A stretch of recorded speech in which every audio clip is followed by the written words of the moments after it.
कौसल्या सुप्रजा रामपूर्वा सन्ध्या प्रवर्तते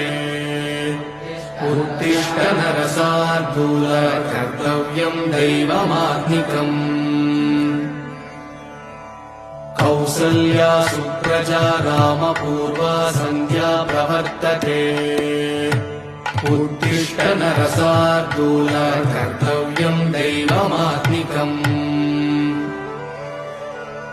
उत्तिष्ठोत्तिष्ठ गोविन्द उत्तिष्ठ गरुडध्वज उत्तिष्ठ कमलाकान्त त्रैलोक्यम् मङ्गलम् कुरु मातः समस्त जगताम् मधुकैटभारे वक्षो विहारिणि मनोहर दिव्यमूर्ते श्रीस्वामि निःश्रित जनप्रिय दानशीले श्रीवेङ्कटेश दयिते तव सुप्रभातम्।